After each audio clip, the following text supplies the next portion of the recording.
If you have a secret you do not want the world to know, do not tell the world. Am I right about that? That's right. Over to you, good buddy. Non apologetic news, not what you're used to. Non apologetic news, telling you the truth. Non apologetic news, saying what they're scared to. Non apologetic news, non apologetic news. Hello, everyone, and welcome back to a brand new episode of Non Apologetic News. This week in the news, a Joplin man stashes a body in a well. A former Activision employee speaks out. Plus much more this week on Non Apologetic News. Local news, and you know what that means. It's bad news. So, a Joplin man is behind bars on a murder charge after officials recovered the body of a missing man Wednesday from a well in Newton County, Missouri. They charged Damon Fisher, 40, with second-degree murder and armed criminal action. He looks almost happy about it. He also has like the puncher's nose, where someone's just totally got tired of him and just gave him a bunch of good wallopings. Anywho, so apparently on March 18th, he was in a deal to buy a vehicle with another local man. He pulled out his gun and shot the man in the back as he was running away from him. Disposed of the body by burying it in a well in Newton County. They identified the guy who got murdered as Scotty Roller, 36 of Neosho. Right before we started filming, one of our interns slapped an update across my desk. Apparently his father was the accomplice. Oh, shit. 64-year-old Eddie Fisher of Seneca has been charged with tampering with physical evidence. Apparently, he helped his boy roll the body up in a rug, and then they threw it down a well on their property. First thing I will say is he's a good father. You know what I mean? Say what you will. Say he's a scumbag or whatever. But we don't know that. All we may know is he was trying to save his boy. Right. So I have nothing bad to say about that. But they had to get an excavator, and the body was 45 feet down. Okay. The question that I started asking myself is, how did they know that? They weren't just going on and searching on everybody's wells. Like, did this guy pillow talk? Was he like, oh, babe, don't worry about your boyfriend. I'll take care of him like I did Scotty Roller. You know, how did that happen? So basically, we have two things to address. First off, he shot the man in the back. That's a puss move. Yeah. And for anyone who doesn't know, even if someone, like if you're defending yourself lawfully, if someone is creating a gap between you and them, they're trying to get away, whether they're facing you or not, and you shoot them, that's a murder charge, period, because they are no longer a threat, or even if they are, they're becoming less of a threat. You cannot do that. Obviously, this was just flat out murder. He probably had his gun out and was like, if you don't pay me, I'm going to shoot you. And the guy's like, see ya, and took off, and then he shot him in the back. The second thing I think we need to address here is everybody do what your mama told you and keep your mouth shut. If you have a secret you do not want the world to know, do not tell the world. Am I right about that? That's right. Over to you, good buddy. A former Activision Blizzard employee says she was greeted on her first day of work with a line of Fireball whiskey shots at 9:30 a.m. Fuck her right in the pussy. Nikki Broderick arrived promptly at 9 for her first day as an employee at the video game developer. Lined up in front of her keyboard, she found a row of shots. She thinks they were Fireball whiskey. Sounds like a bunch of nice employees. Yeah. Co-workers. She'd never done shots before at any time of day, but downed them with her manager. It was the first time Broderick, who spent 8 years at Blizzard, felt forced to drink at work. But it was far from the last. Later, during a work trip to Korea, she says she was instructed not to refuse any drinks. She said, they made me drink until I was blackout drunk. So I don't even know how I got back to my hotel last night. Apparently, more than 24 women told Fortune that for most of Blizzard's 3-decade history, they felt they were treated differently from the men. You know, I guess they, any new woman that got employed, all the guys would just circle around her, check her out, fucking give her a rating, and they had things up on the wall like scale from 1 to 10 listing women's best features. Definitely creepy, but I mean, There's not anything wrong with that at a legal level. What I think happened here, and I don't know this, but this sounds like the woman she may have felt peer pressured or may not have, we don't know, but she took all the shots and then she did something that she regretted doing and had to go to work the next day. So like she may have taken the 4 shots and then went in the back and took on 4 dudes and then had to come to work the next day. Yeah, Rove. Fucking Fireball will do that. If I'm at work and someone offers me a shot, I'm going to be like, get out of here, fuckhead. Right? I'm not going to take the shot. No. So I don't really know. Now, Blizzard, they make World of Warcraft or something like that. World Nerdy of nerd. Warcraft, Overwatch, which I don't know shit about it. Yeah. But either way, it sounds like a great place to work. So. Oh, yeah. Yeah. I mean, it sounds like a hell of a time and a party, but I don't play World of Warcraft because I'm not a fucking nerd. But from what I hear, that game's going way downhill real fast. So maybe they need to spend less time drinking and more time doing their freaking job. Fix that shit. We have Mother of the Year up next. What we have here is a woman calls herself a bad mom after unknowingly giving kids vodka-laced water for multiple days. Jeez. So how do we know about this? Because she made TikTok videos about it. Of course. Which sounds a good way to get child services knocking on your door, right? She explains she has a large water jug that she fills every day with water and ice, and her children and herself have to finish that entire jug. She started drinking her water, and she's like, this water tastes amazing. Why does it taste so good? Why is this so sweet? And even her children commented, Mom, this water's great. Can we get some more?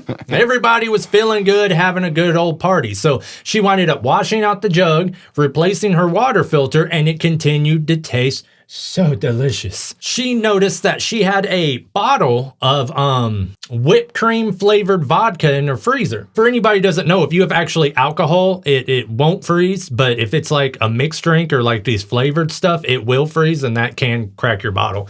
Now, apparently that's what happened. It was above the ice trays. It cracked and started leaking down. And she said she only fills her ice trays up so far. So essentially it was adding like a shot to each of the ice cubes, right? Her children just loved this. So did she. She thought she had to take to TikTok. So the first thing I did was I was like, I'm going to read the comments on these dumb videos, assuming she was getting slaughtered for being just an awful human being. Right.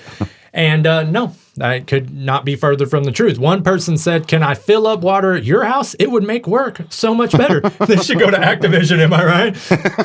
Another one said, maybe I'll drink my water that way. And a third person said, my ice machine isn't broken or anything, but can I come and use yours to check the quality difference? This is all fun and games. However, these children aren't even teenagers. So my question is this the start of a lifetime battle of alcoholism with these children? More than likely. Because your first drinking experience is supposed to be bad. You know what I mean? Yeah. It's supposed to be throwing up. But like these children's first experience was, that was great. It tastes delicious. We had great days. So why would they not, these young children, sneak into their mother's alcohol who she doesn't even keep locked up and be like, I want some more of that delicious feel good juice that mama drinks, you know?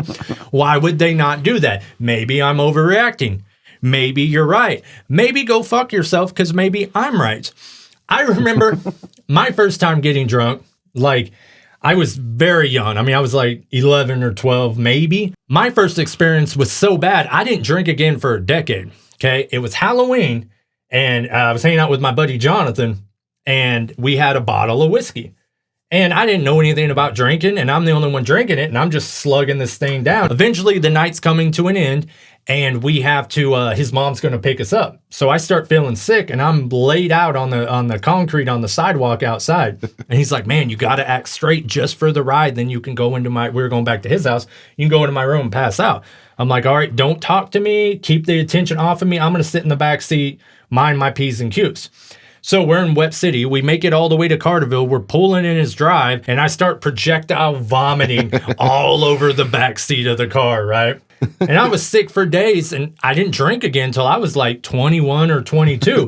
That's how your first drinking experience is supposed to be. Do you remember your first drinking experience? Yeah, first party I went to. It's like I remember 7 Keystone Lights and went to the dude bathroom. You drank beer your first time drinking? I think I maybe had a shot or two, but that's what I remember the most. And went into his bathroom and same thing, just covered it in fucking puke. I mean, top to bottom, mirror, fucking toilet, bathtub. And you were so sink. drunk that you couldn't even clean it up, right? No, I bounced. I think I stole his fucking memory card and Need for Speed Underground 2 for his PlayStation. But then I brought it back to him the next day. He's like, I'm sorry, I don't know what happened. But then how long was it till you drunk again after that? It was a while. I don't remember how many years, but That was a horrible experience. I was like, no. Well, and that's what it's supposed to be. Because, I mean, and it's supposed to go bad, and then you come back to it, then you have a good time. And for most people, you know, like the whiskey will eventually churn on you. But I do fear we have some like 50-year career alcoholics on our hand. All thanks to this horrible mother. What do you got next for us in the news for these great newsworthy people watching? Some marijuana runners have a horrible 420 by losing 500 pounds of it on a Missouri highway. Hold on. One sub note. 420 is such a stupid thing. I know. Like, if you're a pothead, smoke pot. 420 doesn't even mean anything. It was some college kids, and they got out at like 4:15 from their class, so they'd meet at 420. And they were like the 420 boys, and that's where it started. It's not the chemical compound or how many molecules. Dumb. Continue. Yeah. So typically, April 20th or 420 is sort of a pseudo holiday celebrated by marijuana enthusiasts. But a trio that was transporting some 500 pounds of the stuff ended up leaving it all on the highway. 2 of the 3 individuals were charged with drug trafficking and could face years of prison time. That could change, though, because Missouri is already in the process of considering whether or not marijuana should be legalized across the state. First charge was a result of some 500 pounds worth of marijuana that was strewn out across the highway so wide and far that police couldn't help but notice it when they arrived. Yeah, that's what I was wondering is how they found out. So they didn't even have to like... Don't make me go pop the trunk. Nope, as you can see in this drugs. picture here, there's just... I wonder how many people stopped and tried to fucking snag some before the police showed up. Like that dumb YouTuber who copyright struggled. We're going to throw her name up here if I can remember it, because you are a child once again. No, it's this one. Then we go to scissor. Yeah. that cackling hen at the end. You're transporting drugs on 420. That's like driving drunk on Fucking St. Patrick's Day. There you go. They're on the lookout for that because traditionally your stoner is stupid. Sorry. But people did try, so they're probably transporting 550 pounds. Only 500 was recovered. Yeah. There's some out there in the ditch still or something. Surprised they weren't transporting 420 pounds. Oh. What city was this in? It says Missouri. Does it say like the county or the city that this all went down in? Callaway County. Yeah, I have no idea. I think that's St. Louis area, isn't it? I don't really know what to say about that. It does suck that... Now, I am in agreement that people shouldn't go to jail for herb anymore. Yeah, no. But I think an exception to that agreement is when you have 500 pounds, right? You know, I mean, I don't think you should go to jail for having a bag, especially not wax. The way they demonize wax and give you these felony charges is just booty juice. But yeah, so how much time are these guys facing? 5 to 30 years. But if Missouri changes that law, then probably not so much. Yeah, that sucks, though, because we don't know. I mean, that could be 10 years up the road and then take another 3 years for them to get into the books and unlog them out or whatever, take their charges away. Yeah, it's May. The vote doesn't even go until November. Oh, there actually is an official vote coming. Yeah. And that's for full-on legalization? I believe so. Legalizing recreational use of marijuana. Yep. Yeah, that is crazy. Maybe then we can quit having these people. Oh, my medicine. I need my medicine. I hate that because it takes away from the people who actually do need it for medicine, which, by the way, are like 0.05% of potheads. I mean, people with like cancer and like spinal stenosis and like people who really need it as medicine. And I know I talk a lot of crap on stoners, but I'm all for smoking weed. You want to smoke weed, but say you're smoking weed because you like the way it feels. There's nothing wrong with that. That seems to be a lost thing where no one can just say, yeah, I like to smoke weed because I like to feel fuzzy. Cool. Right. Me, no doubt about it, the time for me to be a pothead is sailed away. I got into some charges, which I'm not going to mention on here, but it made me be clean for a long period of time. And then you all started making this shit in a goddamn laboratory. And I don't really have an interest in jumping in. You know, it's like wax, for example. We've taken weed and everyone's like, nah, it grows in the ground. God put it there. Nah, fucking dabs are processed just like cocaine is. You know what I mean? That's why you get the felony charges, because it's manufacturing. You took herb and you turned it into a real drug. So congrats. We all knew that was coming someday. Shit, I don't like it. It gets you, like, there's such a thing as being too high. Yeah. And pretty soon we're going to have our first OD because people are going to keep chugging and chugging shucking and chucking. I see we are getting the red light, though. That means that booshka, booshka, booshka. We are done with this week. Do not fear, do not cry, do not fret. We will be right in these same 2 chairs 7 days from now. I hope you can wait that long. If you can't, hit me in the comments. I'll reply back and get you your fix. Have a good night, everybody. Please do not watch the news. Non Apologetic news. Non Apologetic news.